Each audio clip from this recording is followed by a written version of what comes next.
Llego al número 21 de la calle del Pinar, lugar donde se encuentra la antigua residencia de estudiantes de Madrid, que acogió casi a 900 ilustres artistas e intelectuales a principios del siglo XX, entre ellos Federico García Lorca, Salvador Dalí y Luis Buñuel. Este proyecto fue fundado en 1910 por Alberto Jiménez Fraud, que quería convertir la residencia en un equivalente de las instituciones inglesas de educación superior. La residencia nacería como iniciativa reformadora de la institución libre de enseñanza para sacar al país del atraso y decadencia propiciada por el desastre del 98. Sin embargo, no siempre estuvo ubicada aquí. El 1 de octubre de 1910, esta emblemática institución abría sus puertas en un pequeño hotelito del número 14 de la calle Fortuny, para tan solo 15 estudiantes que buscaban huir de las pensiones en las que se malvivía. Estos venían a la capital de diferentes rincones de España para realizar estudios universitarios, oposiciones o doctorados. Este primer alojamiento contaría con una pequeña biblioteca, pista de tenis, clases de idiomas y 2 años después incluso con laboratorios. Además, varios visitantes empezarían a ofrecer a los residentes una serie de charlas íntimas, conferencias, lecturas y conciertos de cámara. El éxito rotundo de esta primera residencia en la calle Fortuny hizo que Jiménez Fraud trasladase la institución al lugar donde me encuentro, un espacio mucho más amplio, con una vegetación esplendorosa. En 1913 se iniciaría la construcción de la nueva residencia de estudiantes sobre los altos del Hipódromo, o la colina de los Chopos, como Juan Ramón Jiménez la denominaba, mientras la vieja residencia pasaría a convertirse en la residencia de señoritas. Estos edificios que contemplo en estos momentos alojarían, pues, a nuestros 3 protagonistas, Lorca, Dalí y Buñuel. La nueva residencia de la calle Pinar acogería esta vez a 100 estudiantes. El nuevo complejo, de estilo neomudéjar, contará con biblioteca, comedor con aire de refectorio, salón de actos, tutorías y hasta competiciones deportivas. Los residentes podrían disfrutar de estas maravillosas instalaciones solo por 5 pesetas al día. En 1926 se abrirían nuevos laboratorios y pabellones, que acogerían a 43 nuevos alumnos. Incluso uno de los primeros cineclubs de vanguardia organizado por el propio Buñuel, ya que la residencia disponía de su propio proyector. La residencia ofrecía innumerables actividades culturales, entre las que destacaban las conferencias impartidas, o bien por los propios estudiantes o por intelectuales de fuera. Algunos personajes españoles que se interesaron por transmitir su sabiduría fueron Moreno Villa, Ortega y Gasset, Eugenio d'Ors y Valle Inclán. Los residentes además conocerían de primera mano viajes científicos e innovaciones culturales y artísticas, gracias a conferenciantes extranjeros como Einstein, Marie Curie, Le Corbusier o Howard Carter. Los 3 amigos se conocerían en esta residencia en 1920. El primero en llegar sería Luis Buñuel en el 17, que por aquel entonces estudiaba ingeniería agrónoma. Tras haber pasado su infancia de manera medieval entre Zaragoza y Calenda, su pueblo natal, la capital española le transformará. Buñuel se había educado en los maristas, en los jesuitas y en un instituto de Zaragoza. Termina instalándose en la residencia por no agradarle a su madre las clásicas pensiones madrileñas y por tener la recomendación del senador Bartolomé Esteban. Aquí permanecerá 7 años hasta 1925. El siguiente en llegar será Lorca 2 años después, en 1919.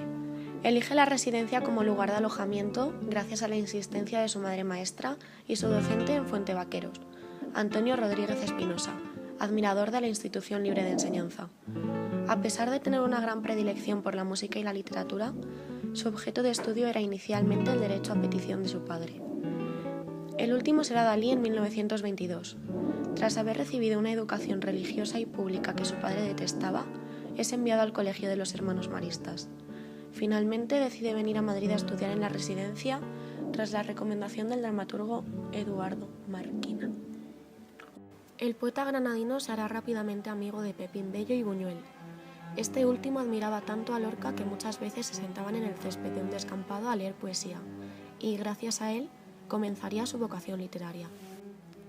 Durante los años anteriores a la llegada de Dalí, Lorca estrena en 1919 El maleficio de la mariposa, con pésimas críticas del público, y además publica en 1921 libro de poemas lleno de carácter personal. En el comienzo de la estancia de Dalí, este no se relacionaba con el resto de residentes y se recluirá en su habitación hasta que Pepín Bello descubra sus cuadros cubistas y se lo cuente a lo demás. Así, la unión entre Buñuel, Lorca y Dalí es muy rápida, sobre todo entre estos dos últimos. Al pintor figuerense le fascina el carácter religioso de Lorca, contrariamente a la de su antirreligiosidad. Es que se complementaban muy bien. Muchas veces el trío de plata se iban al Rectors Club del Hotel Palace a tomar whisky de 3 pesetas donde escuchaban jazz y música moderna. Entre 1922 y 1923, Dalí experimentó una etapa cubista, ya inspirado por las vanguardias, cuyo epicentro era París. Durante esta, pintó Autorretrato cubista. En 1923 le expulsan de la Escuela de San Fernando por conducta subversiva. Vuelve a Figueras y es encarcelado. Mientras tanto, Buñuel todavía no ha encontrado su vocación cinematográfica y se dedicará, sobre todo, a las representaciones teatrales. Ellos se influían mutuamente y creaban obras inspiradas en sus amigos. Así, Dalí pinta Retrato cubista, representando a Lorca. También pinta Sueños noctámbulos, en 1922, en el que se muestra una salida nocturna que hicieron Buñuel, Maruja Mayo y Rafael Barradas. Buñuel crea la Orden de Toledo, de la que participan Lorca, Dalí o Pepín Bello. Para formar parte tenías que amar mucho esa tierra y emborracharte al menos una noche entera. Dalí pinta Retrato de Luis Buñuel, que presentará el 27 de mayo de 1925 al primer salón de la Sociedad de Artistas Ibéricos. Las nubes al lado de su ojo premonizan el film Un perro andaluz. Además, realizó gran cantidad de cuadros con referencia a Lorca, como La naturaleza muerta, que Dalí regaló a Lorca y que mantuvo con él hasta su muerte. En 1925 Buñuel se va a vivir a París. Sus días de estudiantes en la residencia se habían acabado. Al abandonar esta, Dalí y Lorca, tras año y medio sin verse, se reencuentran en Barcelona debido a que el poeta asiste al Ateneo de esta ciudad. Así, Dalí le invita a que pase la Semana Santa con su familia en Figueres y Cadaqués. Allí conocerá a Ana María, la hermana de Dalí, con la que mantendrá muy buena relación. También leerá Mariana Pineda a su familia, que acabará entre lágrimas. Lorca volverá de Cadaqués enamorado de Dalí. Será con este encuentro entre ellos cuando se le ocurre la idea de hacer la oda a Salvador Dalí.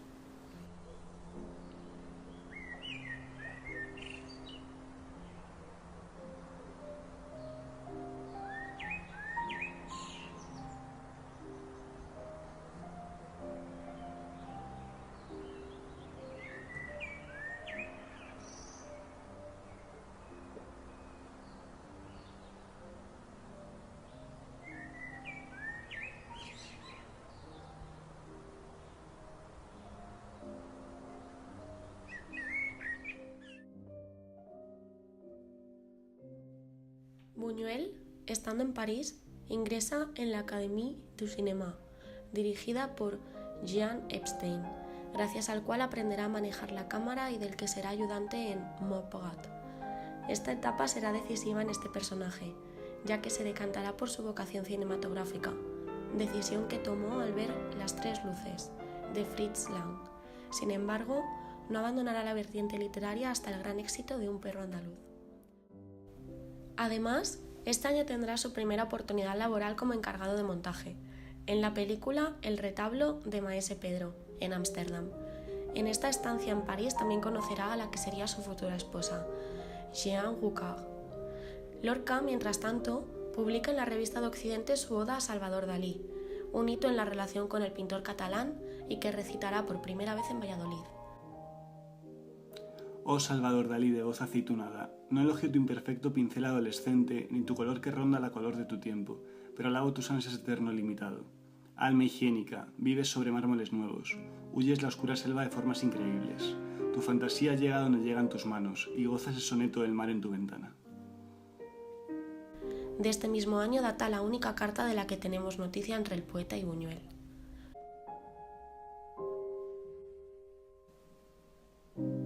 Querido Federico, qué vergüenza el dejar que nuestra amistad se apolille tan por completo.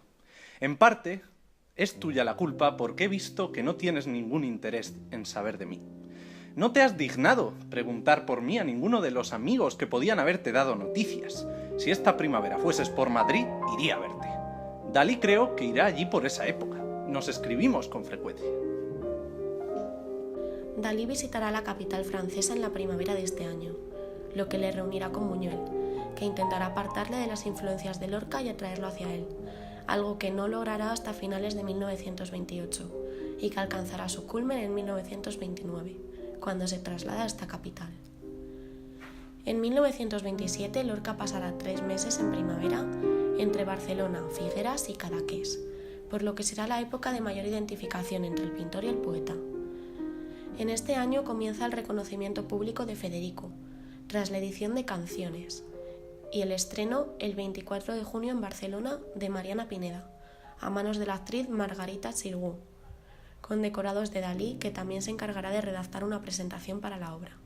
Dalí había comenzado su servicio militar en Figueras y durante la estancia de Federico pintó, en parte debido a su confusión sexual, ya que el estar en compañía del poeta homosexual incrementaba su miedo a tener la misma condición, varios cuadros, como La miel es más dulce que la sangre y El nacimiento de Venus, más tarde llamado Cenicitas, en el que aparece Dalí con cuerpo femenino y Lorca dormitando.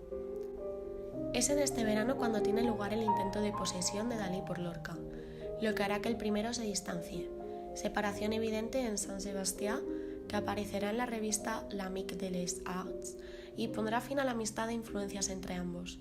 En noviembre de ese mismo año, Lorca publicará en la revista de Occidente Santa Lucía y San Lázaro, que en parte constituye una respuesta a la obra de Dalí.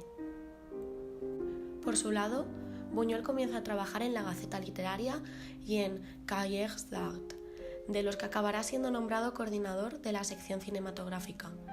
Este año comenzará a criticar la obra de Lorca. Es fundamental tener en cuenta la correspondencia que se inició entre el cineasta y José Bello, donde se revelan los verdaderos sentimientos de Buñuel hacia Lorca, aunque Dalí tampoco se librará de este ataque. En algunas de las cartas compartidas con Pepín, Buñuel hará referencia a la homosexualidad de Lorca, razón a la que se puede deber el distanciamiento entre ellos, y lo culpa de frenar el desarrollo artístico de Dalí. El cineasta aragonés trabajará de nuevo para su maestro Epstein en La chute de la maison Aster, del que posteriormente se alejará. Después de esta ruptura, Luis Buñuel atravesará un grave bache en su carrera en el cine. La fama de Lorca irá creciendo, sobre todo a raíz de la publicación de Romancero gitano en la revista de Occidente, elemento decisivo en el distanciamiento entre los dos amigos, en especial cuando Dalí critique la obra del poeta, diciendo: «Parece que tiene argumento, pero no lo tiene». Para Buñuel, la obra pondrá de evidencia su folclorismo y su preferencia por las clases altas. En algún escrito incluso llegó a demostrar que ya no era rechazo lo que sentía hacia el teatro de Lorca, sino alergia. En diciembre deja de publicarse L'Amique de les Arts, pero en marzo de 1929 se imprime un número especial que prepara Dalí en el que incluirá a Buñuel, pero no a Lorca. Así se puede apreciar que la influencia de Luis ha dado por fin sus frutos. Aparecerá en la Gaceta Literaria la última colaboración entre Lorca y el pintor, La degollación de los inocentes, en un número de la revista en el que también se publicarán algunos poemas que formaban parte de Un perro andaluz, libro de Buñuel, que más tarde ese año optará por llevar al cine. Será Dalí quien redacte el guión de la película en Figueras, razón por la cual está presente la obsesión que éste sentía por la muerte de su hermano. En 1917, Apollinaire acuña el nombre de surrealismo y en 1924 el poeta André Breton escribe el Manifiesto Surrealista, convirtiéndose en el líder de este grupo vanguardista, donde expone que el inconsciente es la región del intelecto donde el ser humano no objetiva la realidad, sino que forma un todo con ella. Buñuel, influido por el surrealismo y junto a Dalí, el cual desde su adolescencia mostraba cierto fervor hacia Freud, padre del psicoanálisis y, por ende, persona en la que los surrealistas se fijaban, quiere hacer una película con estos temas vanguardistas. De aquí surge Un perro andaluz, película que Lorca cree que es una indirecta y va dirigida hacia él, siendo El perro andaluz. Algunas de estas sospechas venían debido a que Dalí, en sus cuadros, solía asociar de forma persistente el perro a Lorca. Por estas críticas emprende su viaje a Nueva York, lo que le abrirá un nuevo camino en su obra con la publicación de títulos en los que intenta demostrar a sus amigos que está a su altura, como Poeta en Nueva York, El público o Viaje a la luna, único guión de cine que escribió, toda una respuesta a un perro andaluz. El guión de esta película tiene aportaciones comunes, como los sueños de Dalí con las hormigas recorriendo sus manos o los sueños de Buñuel donde cortaba un ojo. La película tiene continuas referencias de estos dos personajes, por lo que, en realidad, la película son ellos. Buñuel se va a París para rodar la película y le encarga a Dalí recorrérselo buscando hormigas, las cuales se las termina proporcionando el cineasta Carlos Velo. El perro andaluz es el vivo reflejo onírico del surrealismo, ya que la cuchilla que corta la pupila es una metáfora de este movimiento vanguardista. Quiere decir que el mundo que todos vemos con nuestros ojos, la realidad que se percibe a simple vista, se corta. Quiere ver lo que hay detrás de todo eso, todas aquellas cosas que están detrás de la realidad, reprimidas en el subconsciente. Finalmente, Dalí y Buñuel, al igual que sucedió en 1929 con Lorca, terminan por distanciarse. Dalí comienza a separarse de Buñuel en 1929 al empezar su relación con Gala, su futura esposa. Además, sus padres le echan de casa. Al comenzar el guión de la Edad de Oro, Buñuel lo escribe casi en su totalidad, mientras que Dalí le manda alguna idea para la película mediante cartas, que Buñuel incluyó en el film. Más tarde aparece en la Gaceta Literaria la versión de Dalí sobre este tema. Cuando fue a ver la película se dio cuenta de que no aparecía en los créditos, escribiendo una carta a Buñuel, pidiéndole explicaciones y amenazándole con demandarle, a lo que Buñuel le responde indiferentemente, y ahí es cuando Dalí se distancia completamente de él. A pesar de la trágica separación de estos tres grandes artistas, hoy en día se puede volver a recrearla leyendo todas las cartas, viendo todas las influencias comunes y todas las referencias unos a otros en sus obras. A pesar de que los caminos de nuestro trío de plata se separasen, siempre permanecerán unidos en la residencia de estudiantes.